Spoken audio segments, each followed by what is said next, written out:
El hombre escribe, ¿por qué escribe? Eso de que los autores escriben para sí mismos no es verdad. Uno escribe para comunicarse, para compartir con algún otro y para que quede un registro. Ese registro es lo que nos ha permitido a la humanidad conocer lo que ha pasado antes, la historia, los acontecimientos, ahí son un teléfono, y en el primer momento fue tradición oral, después se inventó la escritura, y esa escritura necesitó de ciertos soportes, que fueron al principio piedra, después fueron papiros, después pergamino, después papel, y llegamos hasta el siglo XV con la imprenta que permite editar en grandes cantidades y que ese material, ese libro, pudiera llegar a mucha más gente, a los que somos lectores. Los más vendidos es un tema, los bestsellers, que también tiene su importancia, porque todo el que escribe quiere ser leído, no solo a nivel comercial, puesto que hay algunos que con la industria del libro les ha permitido vivir de esa vocación, sino también para llegar a los demás. Y en las redes también tenemos, cuando aparece Internet, también hay formas de enviar o de producir material de literatura, desde un simple chat, listas de correo, páginas. Al principio había grupos de literatura que podían estar en Facebook o en blogs, ¿no es cierto? Y eso es lo que ha pasado con el desarrollo precisamente de esta tecnología que tanto nos ayuda. Bueno, miren, la escritura surge como un sistema de representar un idioma por medio de signos visuales. La única excepción sería el sistema Braille, que es el de los ciegos, donde los signos son táctiles. Y esa escritura tiene que estar sobre un soporte físico. Y es un modo en el cual la humanidad conserva y transmite información. La UNESCO define qué es un libro. Un libro tiene que tener, esta definición tiene fines estadísticos, por lo menos 49 páginas. O sea que si es más cortito es un folleto, una revista, y de esta manera se considera libro y es indexado como libro, que es editado y que está a disposición de todo el mundo. Ahora, antes de que hubiera ningún libro, se transmitía la información en forma oral, o sea, se narraba en forma de poemas, frases que tenían rima o un ritmo, y la gente lo memorizaba. Y los primeros temas de la literatura fueron siempre la transmisión de mitos, de normas religiosas, códigos legales y también poesía. Cuando se inventa la escritura, estas narraciones van a un soporte material y de esa manera han logrado llegar a nuestro tiempo. Lo que pudo llegar, porque por ejemplo, ustedes conocen Safo, la poetisa de la isla de Lesbos, es muy poco el material que nos ha llegado de ella completo en este momento. Y hay muchas cosas que se han perdido. Pero, considerando todo lo que hemos podido registrar, es realmente muy útil todo lo que ha sido, lo que el hombre ha escrito y las distintas culturas. Por ejemplo, también siguió esa tradición oral. Por ejemplo, en el medioevo también los cantares de gesta recitaban Y en ese momento la escritura, en un primer momento, solo se utilizaba para libros litúrgicos. Acá vienen los soportes. El hombre primero escribió sobre piedra, aunque en realidad las palabras biblos y liber etimológicamente significan corteza interior de un árbol. O sea que el primer soporte, más que la piedra, es la madera. En chino, el ideograma del libro son imágenes en tablas de bambú. En la Mesopotamia se desarrolló un tipo de escritura que usaban los asirios y los sumerios en forma de cuña. Por eso se llamó escritura cuneiforme. Estos son los primeros registros de escritura de la humanidad. Tenían como una aguja que se llamaba stylus, era como un instrumento en forma de triángulo, e iban haciendo los caracteres en la arcilla antes de que la cosían para fijar eso. También había inscripciones más importantes, por ejemplo, el Código de Hammurabi, que era una legislación muy importante en la Mesopotamia, que fue inscrito en otros materiales más estables. Y los que escribían se llamaban escribas, y era como un estamento con una gran consideración social vinculado al templo y al palacio real. Bueno, acá el que quiera traducir, que sepa escritura cuneiforme, esto es un ejemplo de esa primera escritura de la humanidad en piedra. En China, por ejemplo, también utilizaron seda como soporte de la escritura y escribían con pinceles.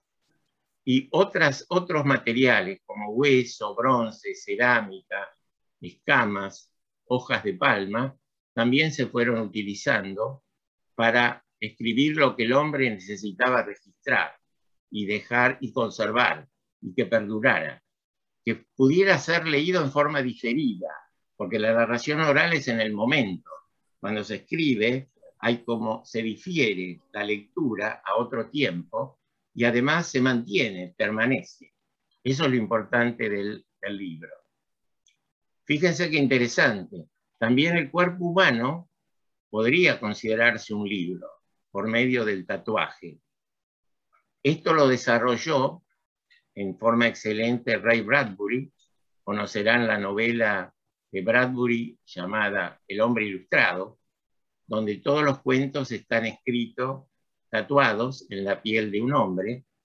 Y hay una película excelente de un gran director, Peter Greenaway, que se llama The Pillow Book, que es The Pillow Book literalmente sería el libro en la almohada.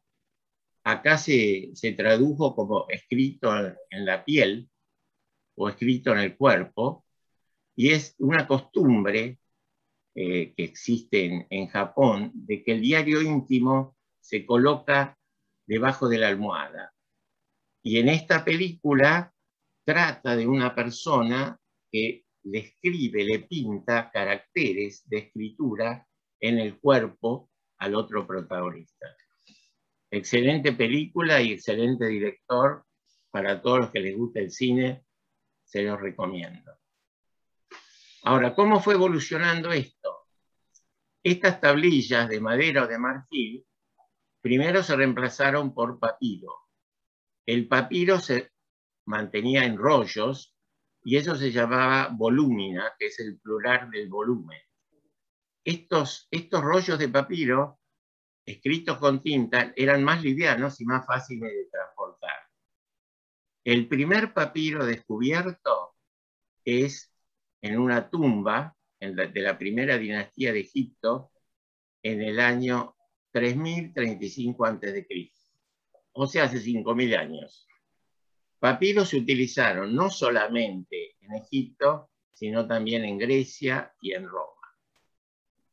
Acá tienen un papiro, el que sepa traducir, también tiene para entretenerse. En Egipto, aparte del sistema inicial, que era ideográfico, que eran los jeroglíficos, después se desarrolló una escritura hierática, que era más simple. Este es un texto hierático. Y después también hay una escritura demótica, que también era mucho más simple, que tenía... Esta era más para temas religiosos y el demótico más para temas así administrativos, como transacciones, contratos y cosas más prácticas de la vida cotidiana. Bueno, fíjense acá, por ejemplo, cómo nos ha llegado a nosotros el conocimiento de esta cultura como la egipcia, si no fuera por los testimonios que quedaron de la escritura de ellos. Acá tienen todo un texto con jeroglíficos y también con imágenes.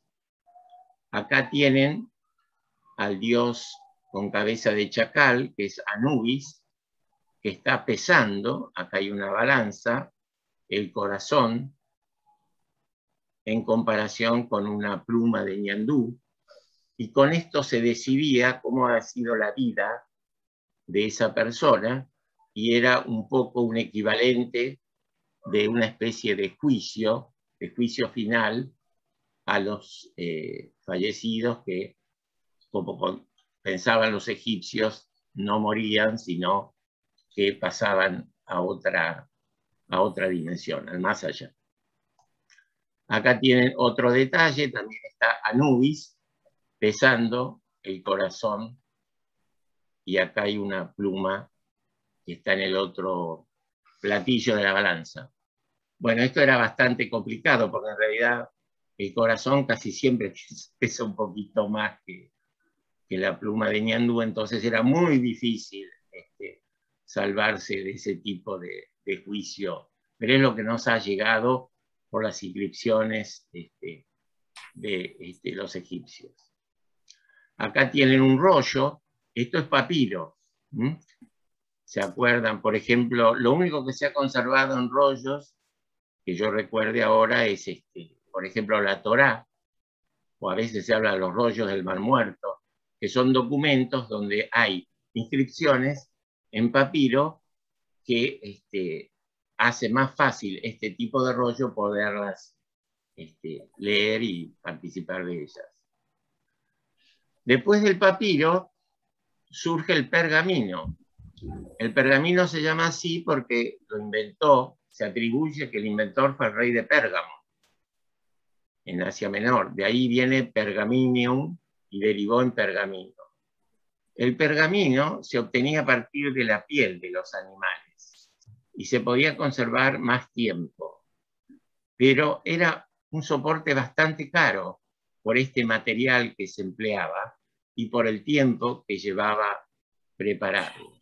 Este es mi sobrino. ¿Quién es tu sobrino? Celentano. Ah, bueno. Muy bien.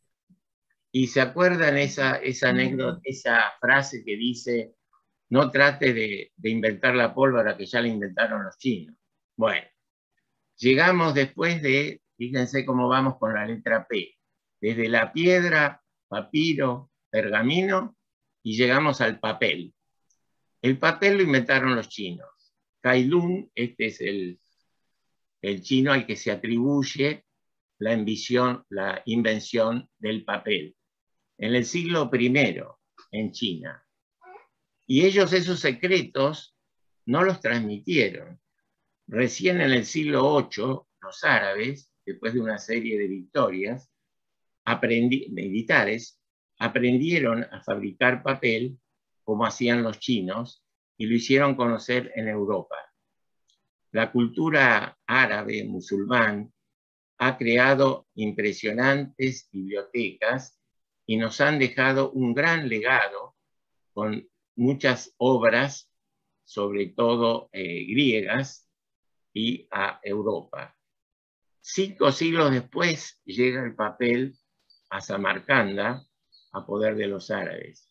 Y en España, recién 10 siglos después de haber sido inventado. Entonces, de esta manera, llegamos al haber papel, llegamos al libro impreso. Antes de que Gutenberg en el siglo XV inventara la imprenta, había un sistema de impresión que se llamaba xilografía, también originario de China, pero no era muy bueno para leer, por lo cual quedó enseguida en desuso.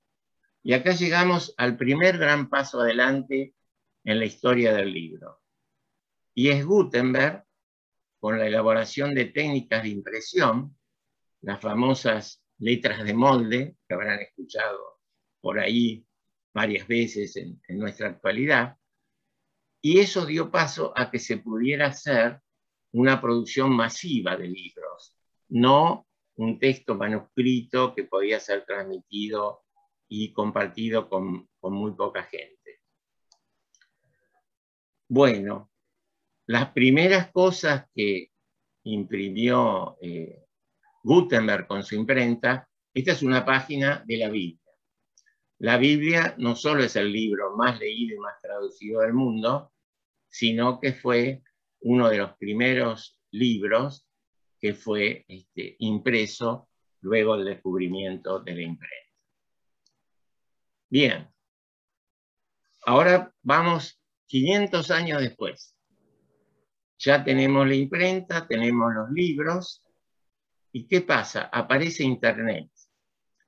Con Internet sucede que nosotros tenemos un soporte que no es físico y podemos imprimir esos libros en una computadora, los podemos mandar por mail, los podemos poner en un sitio web, lo podemos compartir en un blog, en YouTube, en Instagram, en Facebook, donde sea.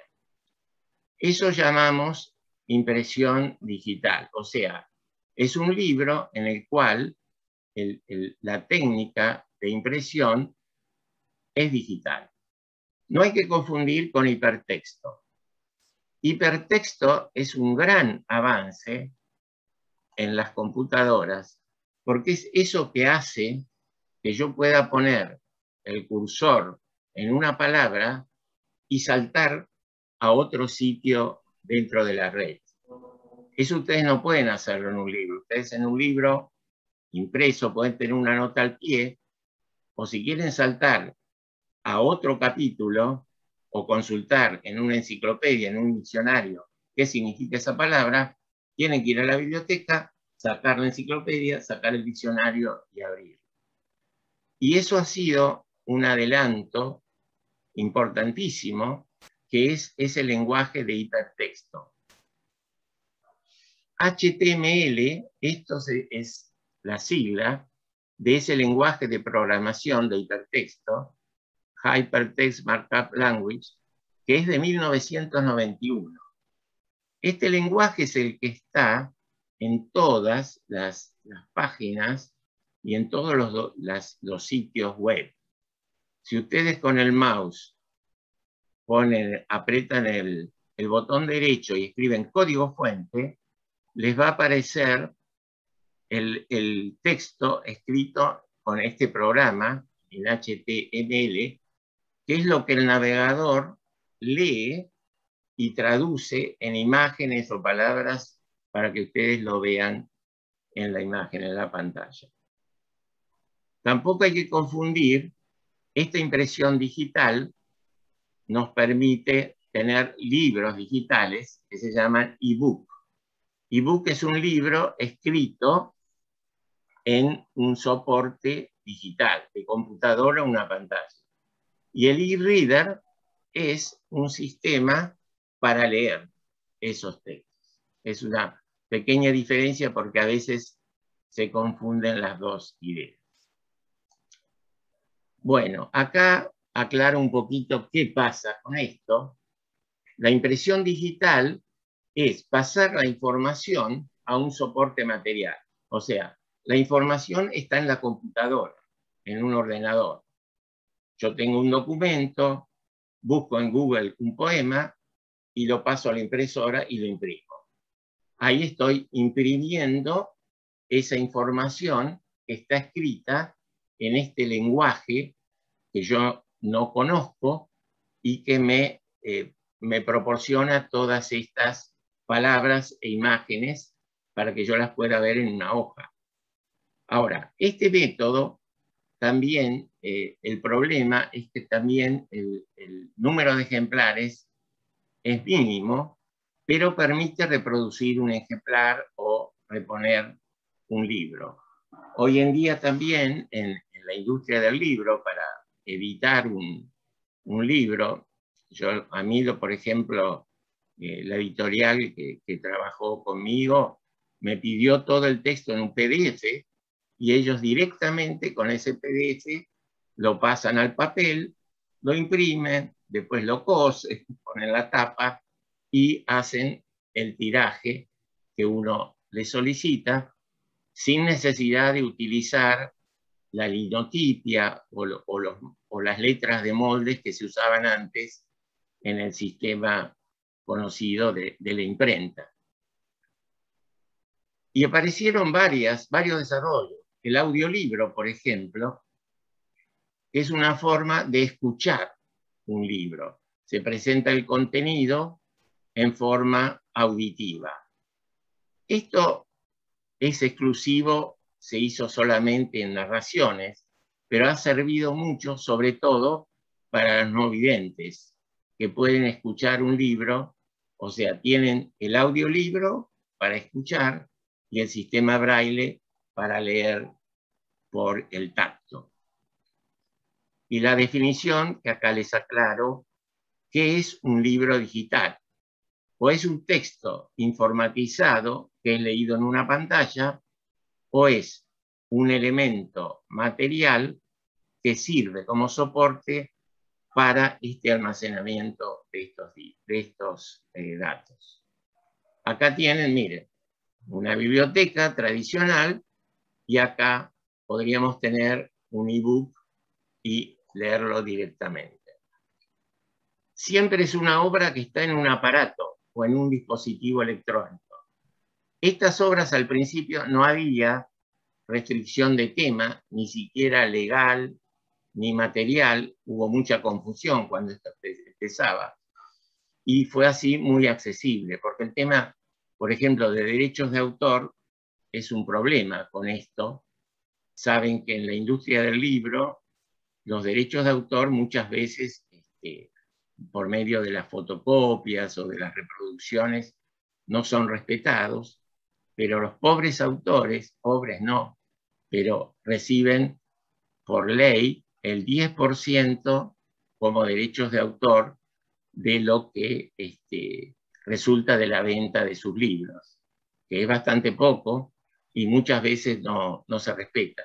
A veces una editorial hace un contrato donde directamente le compra los derechos, le paga a un autor generalmente reconocido para que en 6 o 8 meses saque alguna nueva novela y después ellos la comercializan.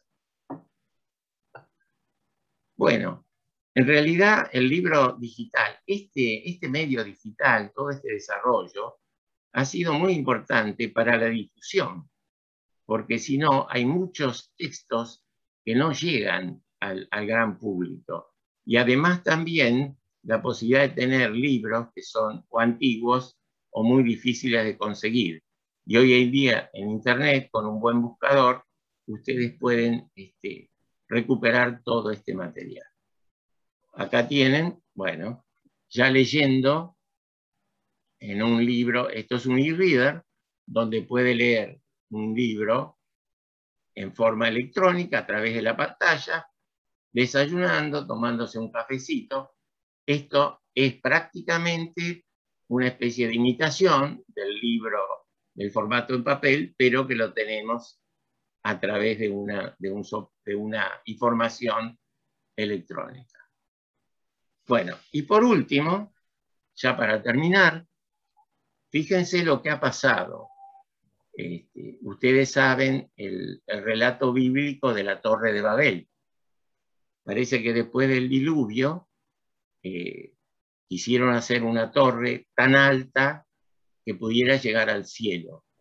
Y entonces, eso dice la tradición bíblica, Dios, para castigar ese orgullo del hombre que pretendía alcanzarlo, los hizo que aparecieran muchos idiomas, todos diferentes, y que no se pudieran entender. Y acá tienen un planiferio donde ven todos los alfabetos que existen. No solo tenemos distintos idiomas, que conocen lo que puede ser las lenguas latinas, francés, español, italiano, las lenguas sajonas, sino después los lenguajes orientales, chino, japonés, coreano, sino que tenemos hasta alfabetos distintos. Y esto también complica las cosas, y hay dos conceptos. Uno es la transliteración. Ustedes se acuerdan, por ejemplo, cuando nosotros éramos más jóvenes, la capital de China decíamos Pekín. Ahora decimos Beijing. ¿Qué es eso? Eso es una transliteración, porque el nombre de esa ciudad en chino, así como suena, se pasa en forma fonética al idioma que estamos hablando, para que entendamos lo que estamos diciendo. No es una traducción del chino, sino una transliteración. Y el tema de la traducción también es muy importante, porque el desarrollo de la traducción ha hecho posible que podamos acceder a obras escritas originalmente en ruso, en coreano, en japonés, y que podamos leerlas en nuestro idioma y disfrutarlas. Así que bueno, ahí está. ¿Cuánto tardé? Tardé 20 minutos más. Así que bueno, esto que yo les quería presentar un poco como excusa del tema de la antología, como para que reflexionemos qué significa la escritura, cómo podemos, para el que tenga interés en escribir y comunicar y eventualmente publicar de alguna manera algo que pueda ser compartido por los demás, cuáles son los instrumentos o herramientas que tiene en este momento, que son numerosas y son muy variadas y muy interesantes. Y no son tan complicadas. Es cuestión de ir metiéndose por ensayo y error. Uno va aprendiendo a medida que se va introduciendo en el tema. Bueno, el que quiera hacer un comentario, yo le agradeceré que levanten la mano, así hacemos de esto una charla y no una clase, y compartimos entre todos qué les ha parecido esta introducción. María Cristina. Bueno, María Cristina, primero tenés que activar tu audio. Te podés presentar, María Cristina, porque hay algunos que no te conocen. Activa tu audio. Reiniciar audio. Ahí Ahí está. ¿Ahí me escuchan? Sí, te pediría que te presentes, porque acá hay gente que no te conoce, nosotros nos conocemos todos, Claro. que digas quién sos y antes de emitir tu opinión. ¿Cómo no? Bueno, yo lo seguí a través de todos los envíos que hicieron, que hizo usted. Leí todo, lo tengo todo guardado, todo es muy interesante. No participé activamente del grupo, pero tengo todo guardado y es muy interesante todo. Y hace poquito le hice un mail para agradecerle todo eso. Y aparte, yo quería pedirle, no sé si en el año que viene, habrá algún taller de lectura-escritura. A mí me gustaría mucho participar en forma presencial, si es que lo hay. Ojalá que la pandemia lo permita también, ¿no es cierto? Claro. Bueno, eso yo no te puedo contestar ahora. Yo, en principio, Vamos a hacer un receso enero y febrero, y en marzo veremos Claro. cómo seguimos. Muy ¿sí? bien. Honestamente, Perfecto. yo Muy antes de bien. empezar esta actividad, que nos mudamos a esta casa con Analía, hasta había dispuesto una mesa para hacer un taller donde se iban a sentar de 8 a 12 personas, me acuerdo. Y compramos un lugar, acá hay un lugar para que venga gente a traer lo que escribí y a compartir. De alguna manera, la pandemia nos obligó a hacer esto, y por otro lado, Claro. tuvo su parte positiva, porque bueno, aparte, lo único que hay que disponer es estar listo en ese horario.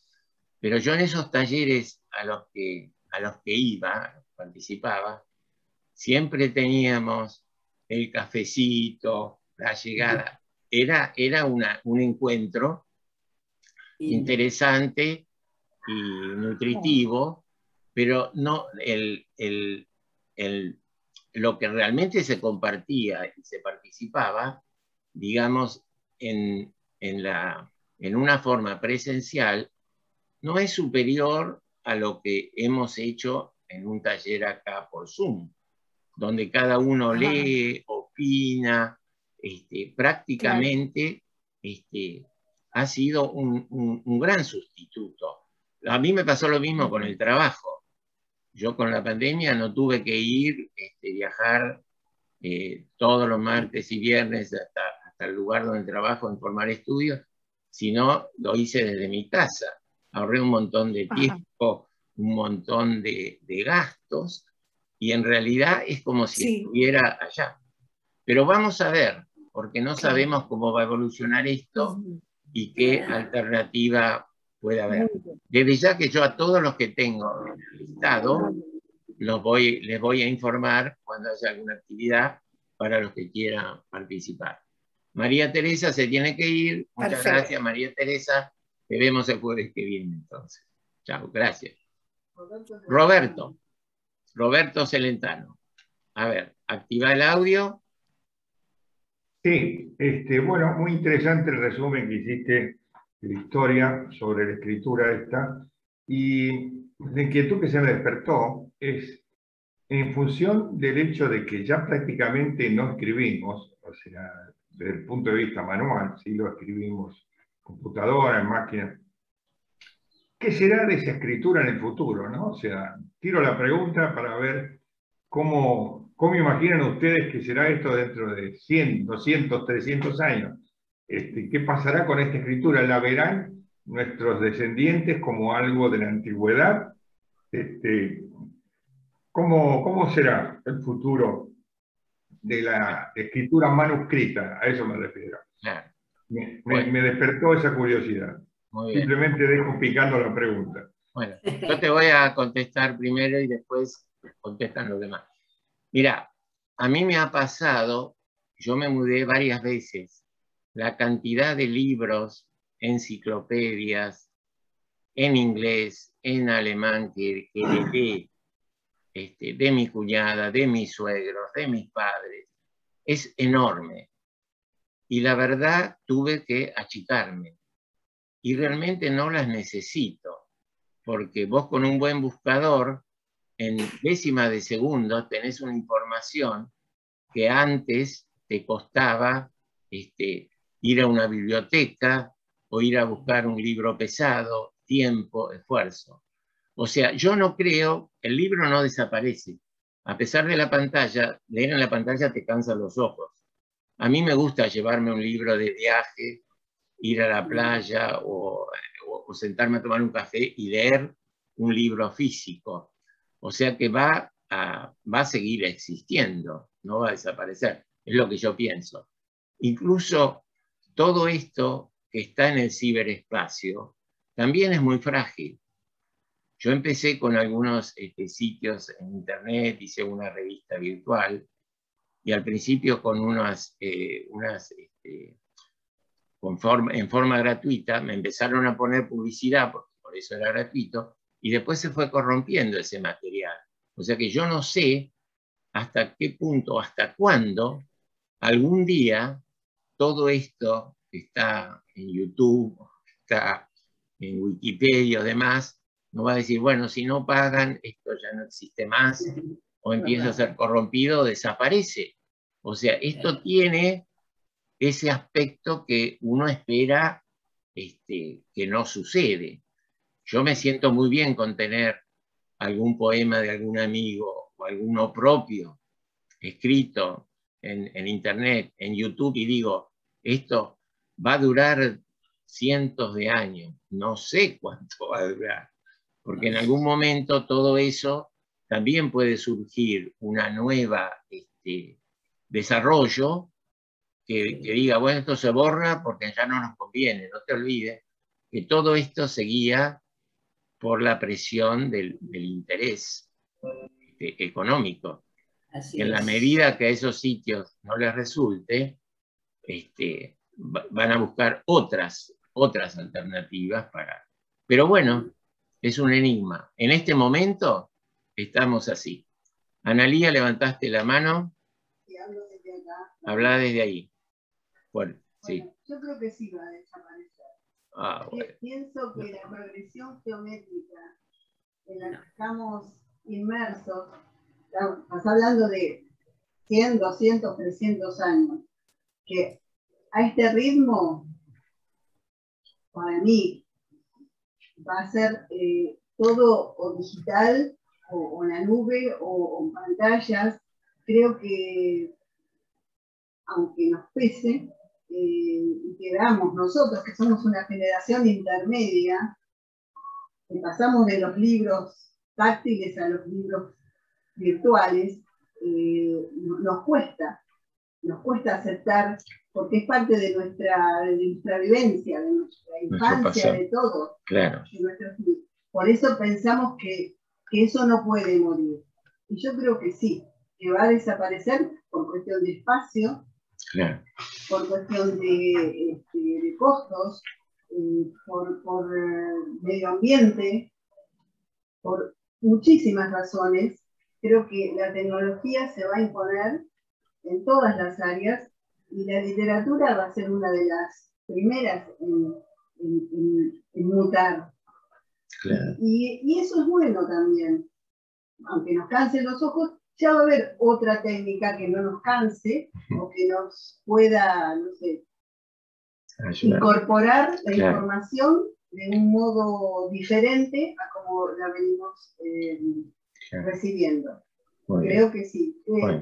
Amemos lo que tenemos porque es hoy nuestra realidad, pero haciendo futurología, como se ha desarrollado en las últimas décadas, besitos a los libros y adiós. Claro. No, lo único que puede ser, se va a seleccionar, por ejemplo, hay libros que son piezas de museo, que se llaman incunables, por ejemplo. Eso es otra cosa. Claro, van a quedar, ustedes fíjense, bueno, acá hace 2 años que no se hace la Feria del Libro. Cuando se hace la Feria del Libro, hay una profusión enorme de libros y revistas, hasta hace 2 años, en papel, ¿no es cierto? Y la gente hace un paseo, da una vueltita, ve los shows, agarra las ofertas, y todos se van con su bolsito con 3 o 4 libros actuales o demás. Otra cosa es el contacto, por ejemplo, en la Feria del Libro, el contacto con el autor. Uno a veces tiene el libro dedicado, a veces es una formalidad la dedicatoria, se sienta uno ahí, hay toda una cola larga y le pone la firma, ¿cómo te llamas? Y te lo dedica. Pero muchas veces yo tengo algunos libros dedicados con textos personales que fueron dirigidos pensando en mí. Entonces, para mí tiene un valor como objeto diferente. Pero lo que dice Analía es lógico. Ustedes fíjense, mi papá era profesor, ¿no?, de termodinámica, mecánica. Él escribió libros técnicos. Yo me acuerdo que él imprimía los libros en una imprenta y me hablaba maravillas del linotipista. La linotipia desapareció.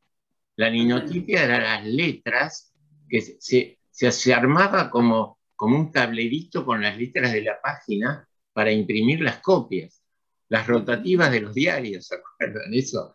Y yo creo que esa evolución, en la medida que nos permite mucha más rapidez y economía, va a seguir adelante, va a seguir adelante.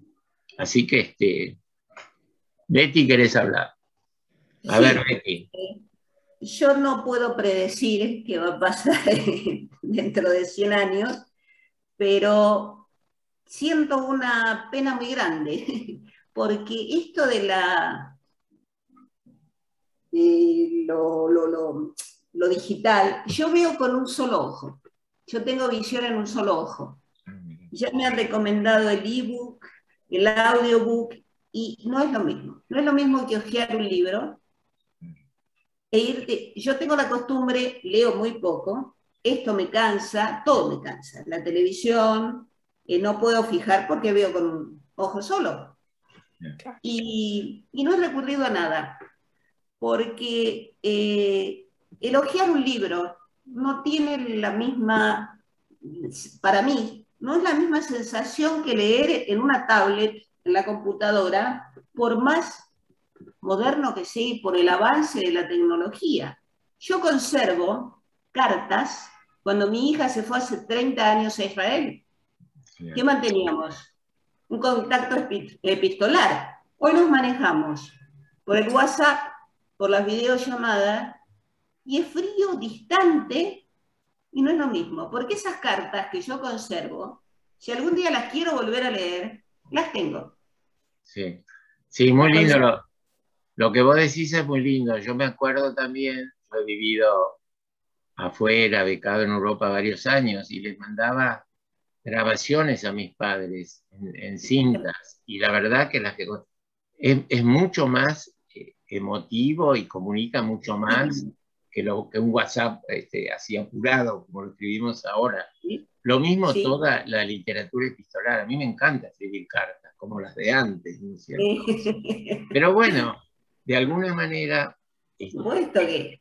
es cierto, pero Por esto eso de alguna manera hay que aceptar, porque esto nos da posibilidades. WhatsApp es una maravilla. Yo puedo hablar por teléfono con alguien en Estados Unidos y verle la cara ahora mismo. Antes tenía que esperar a la hora que te iba a llamar por la conferencia, lo que costaba, a ver si estaban ese día o no. Y realmente facilita mucho las cosas. Muchísimo. Así que tenemos que Hay que utilizarlo. buscarle la parte buena. Exacto. A ver, Chachi, ¿qué me nos va a decir? Bueno, Chachi no. Después Chachi y después Analía, que levantó la mano de vuelta. Chachi. mirá, cuando la tecnología avanzó en una forma impresionante, ¿no es cierto? Porque cuando antes íbamos a Mar del Plata, ponele, teníamos que hablar por teléfono a la familia, teníamos que ir a los locutorios donde había fila y a las 11 de la noche cerraban. Entonces no había más comunicación. Se terminaba. Y otra cosa, en la escuela, al menos yo, enseñaba a los chicos a usar el diccionario por orden alfabético, como. Ahora, el diccionario, ¿dónde está el diccionario? Necesitas saber algo, el Google, te vas enseguida a la computadora. Es así. Sí, necesitas, a ver, ¿qué quiere decir? Te digo más, hasta cuando te ponen un medicamento en la receta, lo vas a buscar al Google y te dice para qué sirve ese medicamento. No entendés nada, pero ahí te lo dice. Todo con la computadora.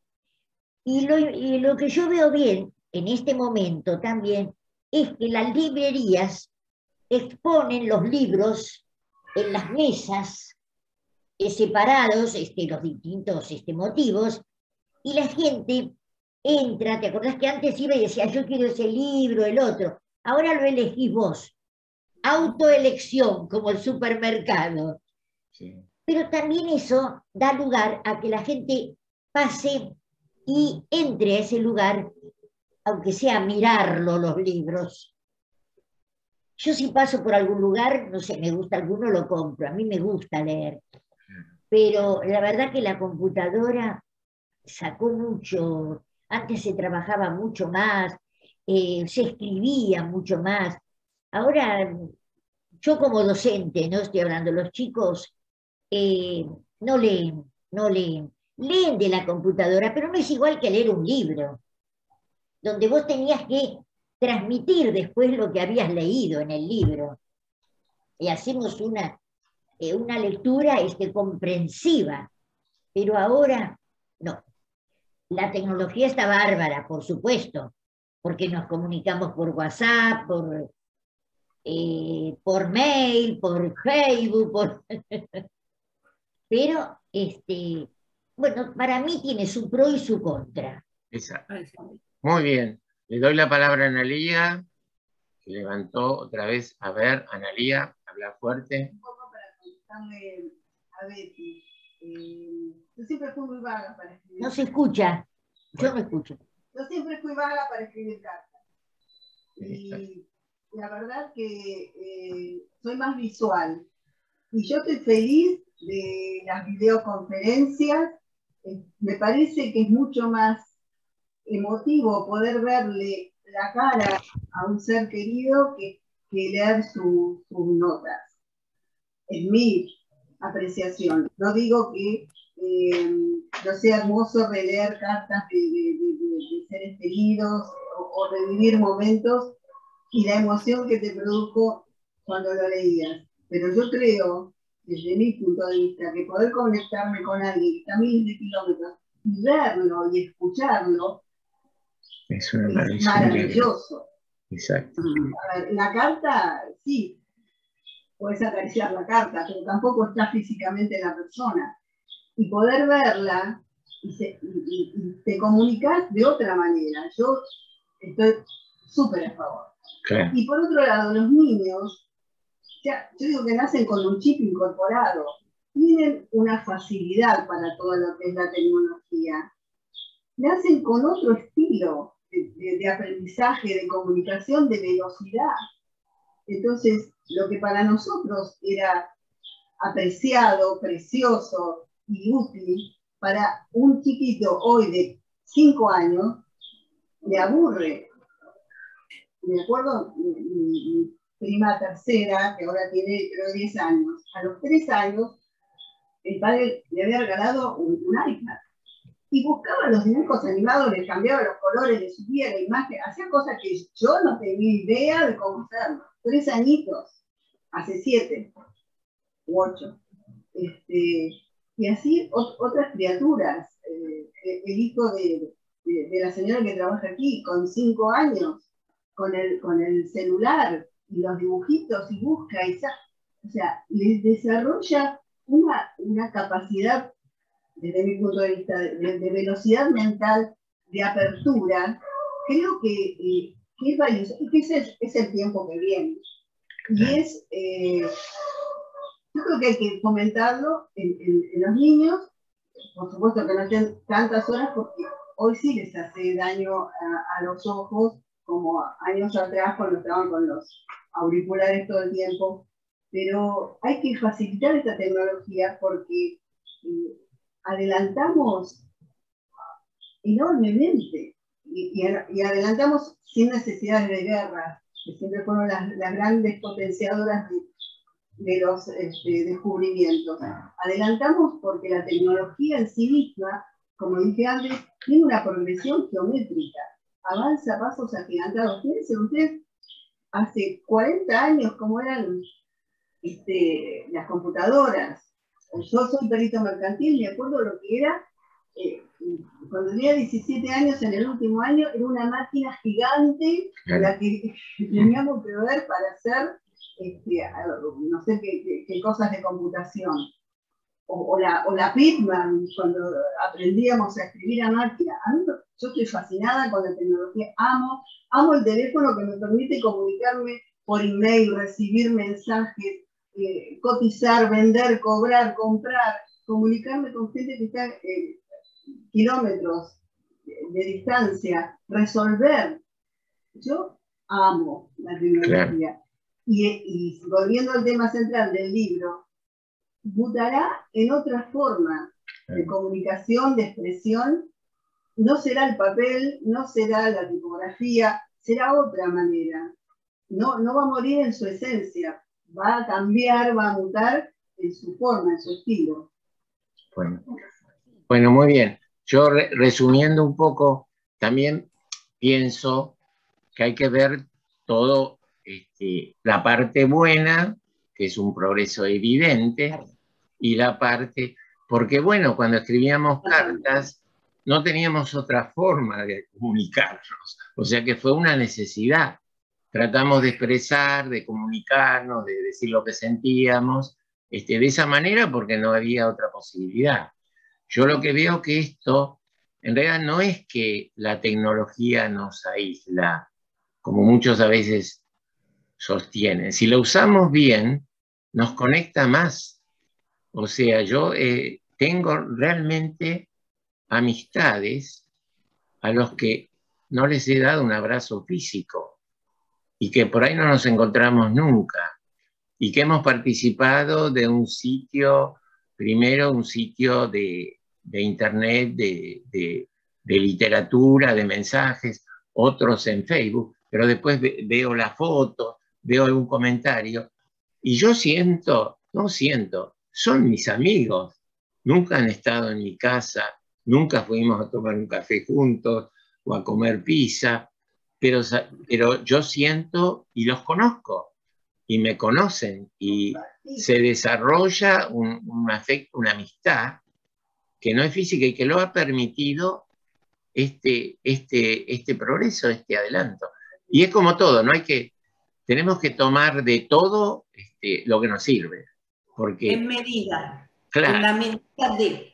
Y a cada uno le encuentra su utilidad según lo que él necesita, ¿no? Y no sabemos cómo va a seguir todo. Yo todavía, en una época, bueno, no hace mucho, antes de la pandemia, a mí me gustaba ir a una librería que iba a almorzar, tenía un restaurancito de San Isidro atrás, y yo todos los días iba a hojear los libros, miraba la contratapa. Cada 2 por 3 me llevaba uno, porque estaba ahí. Y es lindo tener el libro, que vos lo podés abrir, subrayar el libro, por ejemplo. Yo marco mucho los libros y subrayo. Y para mí eso es un ejercicio de lectura. Y después veo el libro subrayado y también me interesa el libro subrayado. Y bueno, también se puede hacer en internet. Uno también puede resaltar con amarillo un párrafo, poner negrita, poner más grande, o sea, da también para hacerlo. Pero bueno, Chachi. Mira, sí, A ver. yo compraba colecciones de libros porque iban los vendedores a las escuelas y vendían libros, entonces yo le compraba desde a mi hija, desde chiquita ya le compré libros, colecciones. Y yo tengo todavía, lo sé todo, ¿te acordás los libros? Lo sé todo de América, lo sé todo. Tengo esas colecciones, me dijeron regalalas, no, me da pena.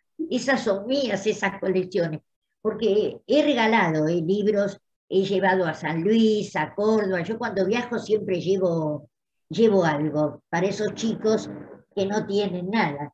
Pero bueno, que de a poquito van evolucionando. Pero he dado muchos libros, pero esa colección la amo. Así que esa va a quedar conmigo. Bueno, es muy bueno. A nosotros también nos pasó en sucesivas mudanzas que pensábamos que podíamos vender los libros. Y no se pueden vender, ni siquiera los libros buenos y nuevos. No los quiere nadie. Yo tengo enciclopedias excelentes, se la quise dar a una iglesia y me dice, no, nos ocupa papel, tenemos que limpiar lugar, tenemos que limpiarlo. No tienen Se deshacen de los libros. Ningún interés. Incluso en la provincia de Buenos Aires hubo un movimiento una vez que era, la gente llevaba libros a las paradas de colectivo y los dejaba ahí, regalados. Y el que venía los leía y se los llevaba. Porque, claro, pero realmente es complicado, porque a uno también le ocupa el lugar, ¿cierto? Y sí. Y realmente, cuando vos, como todo, cuando vos lo comprás, tenés que ponerte con lo que te pide. Y si vos querés venderlo, ni regalado te lo quieren. No. Y libros en buen estado, en muy buen estado. Bueno. Antes, Lorenzo, ¿te acordás que antes uno iba a la librería y cambiaba un libro por el otro? Y sí, nos ha pasado a todos eso. Ahora no, ni cambiar, ni vender nada. Bueno. A ver, le voy a preguntar a Roberto Aquista, que está acá, que es uno de nuestros grandes. María Cristina, ¿levantaste la mano? Sí, pero denle la palabra a Le voy a Roberto. dar no hay a problema. Roberto Aquista, que yo es una alegría que él esté, porque participa en nuestro taller de escritura y siempre hace comentarios interesantes. Así que, Roberto, te voy a pedir a ver todo esto, si podés darnos tu visión. Bueno, la verdad que estoy callado porque estoy tratando de interiorizar y trasladarme al futuro, ¿no? Las compañeras, unas han visto esta realidad futura de una manera, otras de otro. A mí lo que me surgió en un momento dado, antes de olvidarme, todavía hay, Chachi creo que habló de la compra de los libros o de la canjear. Miren que hay que ir a las librerías de viejo, que quizás las pandemias dejaron un poquito de lado como tantísimas otras actividades. Las librerías de viejo todavía tienen el mecanismo de canjear, dejar un par de libros, llevarse alguna novela, y también está la compra en bloque. Ellos compran, lo que pasa es que uno lleva un libro adorado por uno, que dice es una obra maestra, o a lo mejor de escritores que de golpe han muerto y fundaron movimientos literarios dentro del país, publicaron revistas antológicas que ya no se encuentran en ningún lugar porque están completamente agotadas, y supongo que los que tienen la virtud de guardarlos, los guardan para sí, no los quieren vender. Pero yo he intentado a veces vender revistas, me acuerdo, por ejemplo, colecciones del Escarabajo de Oro, o de Hoy en la Cultura, que eran revistas que circulaban en los años 60, 70, o Tiempos Modernos, que lo dirigía Arnoldo Lieberman, un psiquiatra que era escritor también, y así como eso, El Barrilete, en el cual participaba un escritor que admira mucho, Lorenzo, no se me escapa el nombre ahora, y eso uno va a las librerías y se los compran en bloque como papel viejo, o no quieren saber nada, ¿no? O sea, evidentemente hoy en día el papel se ha convertido, me parece, en un problema, porque la ecología ha transformado, la conciencia que está desarrollando la humanidad en cuanto a la ecología y esto de ser más racional con el uso de los materiales, las mismas empresas de servicio premian con un montón de plata y de descuentos si uno se adhiere al papel digital en lugar de la boleta clásica que llega al domicilio de uno. Se está tratando de sacar, de erradicar, ¿no?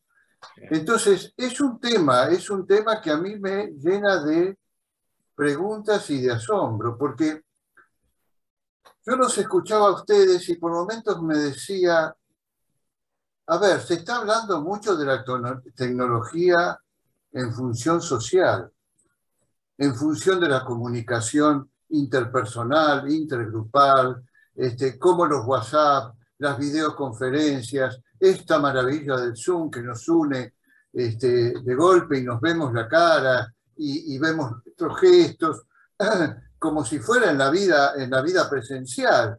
Yo no le encuentro, es más, a veces al Zoom le encuentro una virtud que es que ayuda a interiorizar nuestros sentimientos, que muchas veces en forma presencial no se da. No se da porque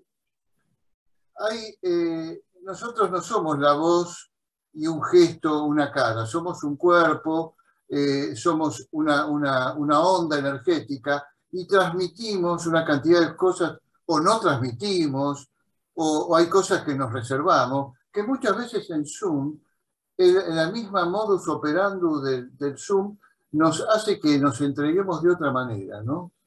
O sea, esto de la técnica es maravilloso, pero yo me preguntaba, está bien el libro, los soportes, las tablets, la computadora, el ingreso a Google que ha facilitado enormemente un montón de información. Pero yo me preguntaba, ¿y esta necesidad interior del hombre que necesita trasladar al papel o a la expresión, sea de la forma que sea, esta necesidad que no es solamente social, es una necesidad interior? Por eso escuchaba atentamente cuando hablaban de las cartas.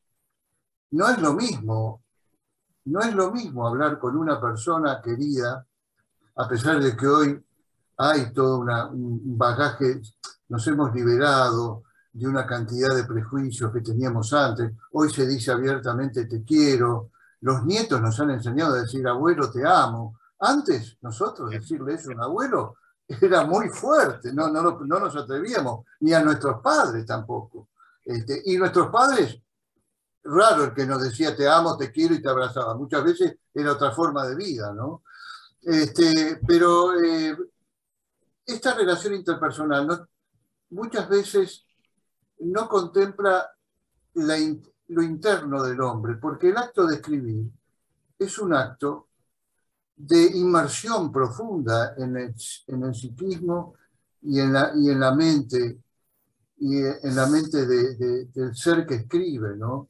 Yo lo vivo a veces como una forma de meditación en la acción de escribir, porque el hombre lleva todas sus fuerzas hacia adentro y a su imaginación y a su propio conocimiento del mundo, que muchas veces, así como hay mucha información y experiencia práctica, hay mucha intuición que sale a través de la escritura. Entonces, es ahí donde yo me pregunto, y bueno, y gracias Lorenzo por darme la oportunidad, porque yo me pensaba quedar callado, de preguntar también qué va a pasar con esta necesidad tan fuerte de expresar nuestras vocaciones, nuestra necesidad de comunicarnos en toda la amplitud que da la escritura, que no es la misma que en la vida social, ¿no? Esto es lo que a mí me lleva a preguntarme, bueno, ¿y los soportes? ¿Qué van a pasar con los soportes? ¿Van a seguir respondiendo a esta necesidad profunda del hombre? Porque esta necesidad profunda del hombre, hombre-mujer, me refiero a género humano, de expresar lo más profundo que hay en cada uno. Esto, si se cambia la tecnología, ¿va a seguir existiendo? ¿Se va a borrar de un plumazo toda la necesidad colectiva que en cada uno alberga esta necesidad? Bueno, esta es mi reflexión, ¿no? Como verán, no tengo muchos puntos, digamos, de apoyo para saber qué puede pasar. Pero me pregunto fundamentalmente esta necesidad profunda de expresar del hombre, que no es la misma que en la vida social. Porque en la vida social participamos de una comunidad, de nuestros afectos, de nuestros conocidos, nuestros amigos, y es otra área de la comunicación humana. El acto de escribir, sea en el género que sea, es un acto de inmersión en el hombre. Como eran antes las cartas, las epístolas, que hablaba la señora antes, que uno volcaba una cantidad de cosas que a lo mejor personalmente no las dice, ¿no? Claro. Es ahí donde interrogante. Muy bien, te voy contestando lo que a mí me parece. Muy interesante lo que dijiste, Roberto. Te agradezco tus comentarios. Yo quería que esto fuera así un debate participativo, así que gracias por expresar tu opinión. Yo creo que la necesidad y la vocación existe antes de que se inventara la escritura. Y el que tiene esa necesidad, verá de qué manera puede comunicarlo. Primero se está hablando a sí mismo en ese proceso de inmersión que vos decís. Se escribe para uno mismo, se escribe para el otro conocido y se escribe para el mundo. Entonces, fíjense que hay autores, por ejemplo, Kafka. Kafka no pensaba publicar sus libros. Él tenía la necesidad de escribir. fue un amigo de él que recogió todos sus manuscritos y nosotros conocemos la obra de Kafka a pesar de que él había decidido, había pedido que la quemaran o que la destruyeran, ¿no es cierto? Entonces, la necesidad existe. Entonces vos decís, yo quiero expresarme. Bueno, si hubiéramos vivido antes de la escritura, agarraríamos en una caverna en la prehistoria y pintaríamos un bisonte o algo así, incluso una expresión artística sin palabras. Y después, en otras etapas, mucha gente lo hace y de alguna manera intenta comunicarse como puede. Y a uno le interesa dejar su huella, que haya un registro de eso. Yo a veces con esto de la huella veo, por ejemplo, a los que nos gusta el fútbol. Hemos visto jugar a muchos grandes jugadores de fútbol y no hay registro de esos grandes jugadores, las jugadas de hace, digamos, 50, 60 años. Hay algunos cortos en blanco y negro muy, muy breves de Pelé, por ejemplo, y realmente la cantidad de videos y registros que tienen los jugadores de ahora nos hace parecer que son mejores a todos aquellos. Pero el hecho de que haya un registro es como dejar una huella de una acción o de un pensamiento, y eso es una necesidad inherente al ser humano. Y lo haremos de la manera que podamos, en cada momento. Sí, Betty. Lo mismo, perdón. Roberto, acá me reta Analía. Espera, Betty. Roberto levantó la mano antes, después Betty. No, está bien, escuchamos a Analía después. No, ella me dice quién levanta la mano antes. Me ayuda. Roberto y después Betty. No, simplemente siguiendo el razonamiento de mi tocayo, yo creo que independientemente del mensaje, siempre va a haber quien lo emita y un medio que lo transmita, ¿no? Pero en cualquier caso, siempre va a valer ese apotegma que para mí es muy significativo, que dice que mucha información no quiere decir necesariamente mucha sabiduría. Digamos, mucha información no quiere decir mucho conocimiento. Y mucho conocimiento tampoco quiere decir mucha sabiduría.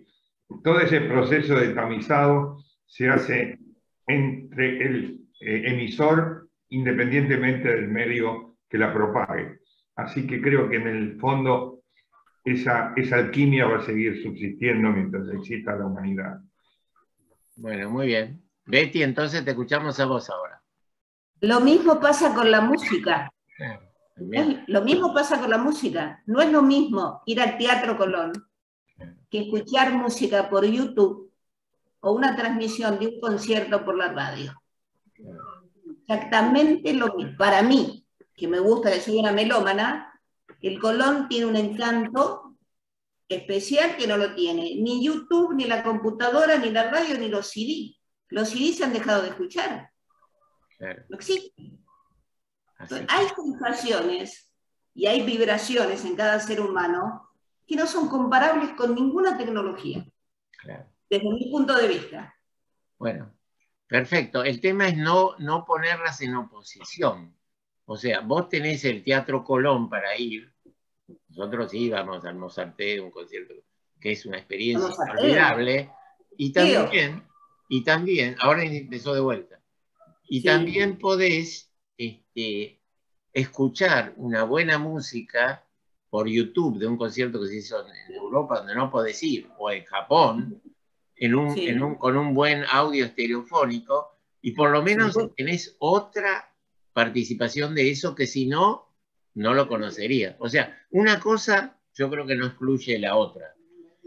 Y como comentaba también Roberto, ahora me hizo recordar en este momento, nosotros fuimos al mismo colegio secundario, estudiamos latín, y uno de los primeros refranes en latín que me enseñaron fue verba volant scripta manens. O sea, las palabras vuelan, desaparecen, y lo escrito permanece. O sea, ese es el tema. el tema de la permanencia, el registro. Y no sabemos, porque ahora tenemos como un registro que no sabemos a dónde está, ¿no? ¿Dónde está? Que si un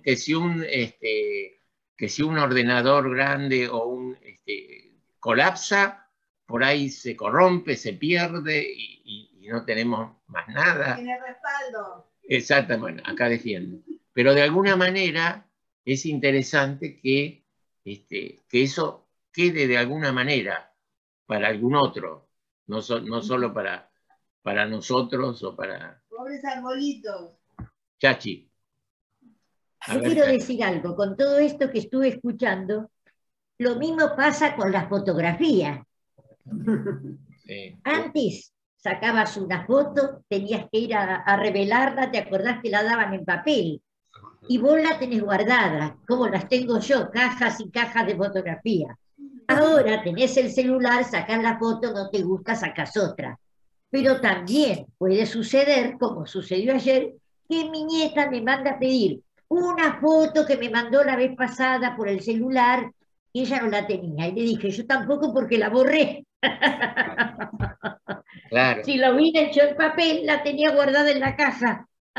Porque no podés, a veces borrás cosas. Sí. Con el celular, ¿cómo haces? Y bueno, nadie tenía la fotografía. Claro. No, es cierto. Pero yo también me acuerdo en la época... en Google Drive. En la época que uno, por ejemplo, que éramos más jóvenes y viajábamos, nos encontrábamos con todos nuestros amigos a mostrar los diapositivos de nuestro viaje o a sacar fotos. Ahora, ¿qué vas a mostrar un diapositivo de Notre Dame si vas a Google y tenés una foto con un dron de arriba, mucho mejor? Que nadie necesita hacer eso. Queda lo personal nomás. Los costos también, claro. Y también está lo personal, y eso también uno puede, es cierto lo que dice Analía, uno puede guardarlo, puede hacer un respaldo, demás, pero llega un momento, imprimirlo desde luego, pero también tenemos como esa sensación de que es como algo sin sustancia, como algo así de humo, ¿no es cierto? Y que en cualquier momento puede desaparecer. Porque somos adultos mayores, Loren, claro. por eso. No, de hecho también con el desarrollo, yo les aclaro, yo por ejemplo hacía algunas animaciones con un programa que se llama Flash, que eran muy lindas, pero lo tenía el Internet Explorer, y después en las nuevas versiones hubo un problema, no sé, comercial o demás, y ya no está más. Y ya no se pueden ver. Y era un programa que tuve que esforzarme para que saliera dinámico, interesante, y ya está, ya se declaró la obsolescencia, ya no existe. Sí, Roberto Atica. Sí, escuchándolos también me surge un pensamiento que es con respecto al fenómeno que se produce en la actualidad, con respecto a la difusión del hecho artístico y de esta necesidad casi masiva, podría decir, en los jóvenes y en los que no son tan jóvenes también, en acceder a formas de expresión artística. Estoy pensando en el teatro, estoy pensando en la pintura, estoy pensando en la literatura, en la poesía. O sea, se han incorporado masivamente fenómenos que antes no ocurría, porque uno podía a veces hasta contar con los dedos de la mano quién se dedicaba. No estoy hablando de hace mucho tiempo, estoy hablando de hace 40, 50 años atrás o 30 años. Uno podía identificar a quién estando conectado con el ambiente artístico, quién se dedicaba a una tarea o a otra. Hoy en día es tal la cantidad de gente que quiere expresar sus cosas y que es lícito y me parece maravilloso, que es un avance de la época, esta necesidad y esta posibilidad que hay en bloque de muchos individuos que se incorporan a la actividad artística, más allá de su mayor o menor talento, que está dejando de tener importancia, porque yo a veces me pregunto, yo también soy medio buscadora y a veces uno se conecta con blog, o con revistas digitales, o con antologías, y es tal la cantidad de poetas y escritores que hay en todos los países del mundo, Sí. que es una masa sonora, que una masa literaria tan grande, que uno se pierde en semejante océano de letras y de palabras. Pero me hace reflexionar de que estamos viviendo un cambio de época muy interesante, porque ya no va, está desapareciendo, más allá de que hay individuos que marcan épocas, grandes escritores, que uno cuando hace una revisión literaria o de historia literaria de un país son insustituibles, han marcado hitos. Pero creo que eso está dejando pasar a otro fenómeno, que es la necesidad de expresar cada época por un montón de gente, y que eso está dando pie a antologías en las cuales ya no importa si uno escribió sobre el mar, sobre el amor, sobre el pájaro o sobre los cielos, los 7 cielos de los mitos antiguos. No importa. Lo cierto es que ese material está incorporado a una comunidad tan grande de personas que ya revelan el pensamiento de toda una época. Es algo que me ha hecho reflexionar también. O sea, que el individuo, tal como era hasta ahora, que sobresale sobre la multitud, está transformándose y está dando pie a lo colectivo, donde lo individual tiene importancia, pero se funde en algo mucho más grande, así como cuando dicen, valga la metáfora, una gota en el océano. Una gota más otra gota hacen un océano, ¿no? Yo veo que se está produciendo este fenómeno, porque hoy en día está la cantidad que accede, y a través de la técnica mucho más, a la posibilidad de expresión. No solamente a través de la literatura. Cantidad de jóvenes. Hay escuelas de teatro por todos lados. Bueno, tú, Facorro, Lorenzo, has hecho montones de talleres, ¿no? En cada actividad es impresionante. Es un fenómeno de época que es digno de rescatar. ¿En dónde vamos a terminar con todo esto, no? Bueno, eso es lo que me hace reflexionar también. Yo pienso, como decís vos, que ahora es más fácil mostrar lo que uno puede hacer. Por ejemplo, vos tenés una sobrinita que canta bien, puede hacer un video de YouTube y por ahí empieza a ser más conocida. También hay una ilusión falsa, porque uno dice, a mí me pasó de editar un libro y ver las ventas, y a los grandes escritores también les pasó, que venden 37 libros de su primera edición, por ejemplo, y uno como yo, como estoy en YouTube, me parece que, bueno, ya todo el mundo está mirando lo que puse, y vos podés registrar, así como una editorial que pasa el informe del número de libros vendidos, vos tenés en los sitios de internet el número de visitas, que lo podés chequear, y en los mismos los videos de YouTube. Y por ejemplo pasa que yo tengo uno que, por ejemplo, eran sonetos de Jorge Luis Borges sobre Spinoza, y en un año tiene 11.000 visitas. Y tengo textos pero preciosos de premios Nobel, de Octavio Paz, de Simborka, y no llegan a 200.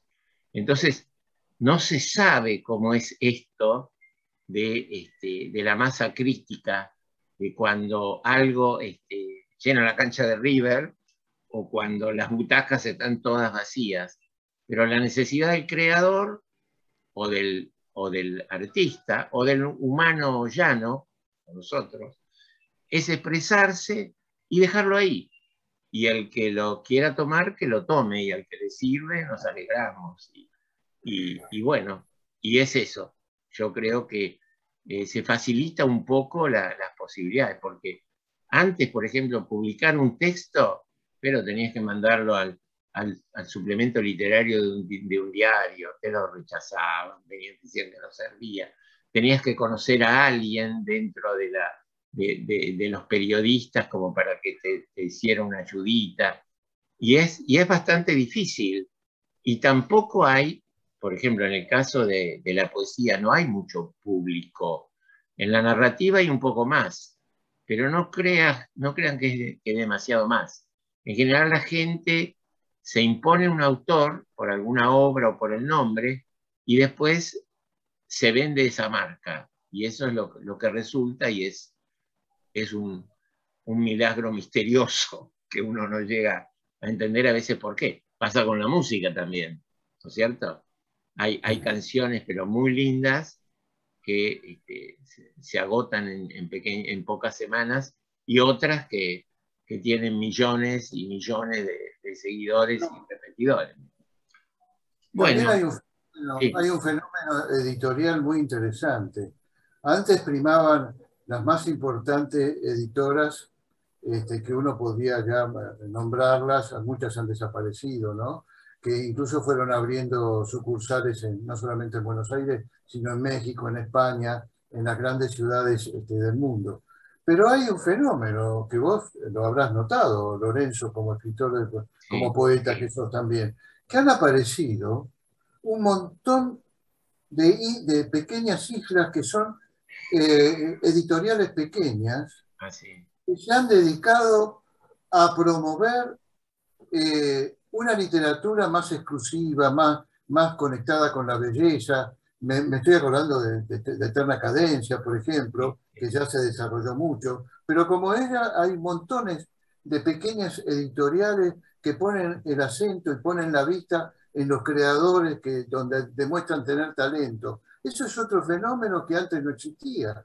Antes los grandes monstruos editoriales se comían a cualquier intento, ¿no es cierto? Sin embargo, hoy han aparecido, es muy ecléctico el panorama que se abre, ¿no? Sí, Roberto, también es un tema de costo, porque antes una edición tenía que ser 1.000, 3.000 libros, y estas pequeñas editoriales trabajan con tiradas más chicas que pueden financiar. Y muchas veces no es financiado por la editorial, sino por el mismo autor, que se da el gustito de, bueno, de hacer su aporte y regalar a los amigos y a la familia. Y bueno, también es una necesidad comprensible, ¿no es cierto? Bueno, son 7:30. Yo, a ver, María Cristina, ¿qué querés decir? Vamos a ir cerrando. Sí. ¿Cómo no? Me quería disculpar porque recién me había quedado el celular sin batería, así que me tuve que cambiar, enchufarlo para volver a conectarme y agradecer esta reunión. Estoy muy contenta de haber participado, Lorenzo. Bueno, me alegro. Lorenzo, ¿puedo decir algo? Ay, desaparecí, ya volví a aparecer. No sé qué hice. Desapareció todo. Bueno, yo también les agradezco a todos por el acompañamiento, más que nada, y por la participación. Y bueno, seguimos muy interesante, haciendo lo que nos salga y lo que podemos. Y bueno, cuídense mucho. Gracias, Lorenzo, y será hasta la próxima. Nos vamos despidiendo. Muchas gracias. Gracias. Muchas gracias. Chau. Mira, yo desaparecí. Muchas gracias.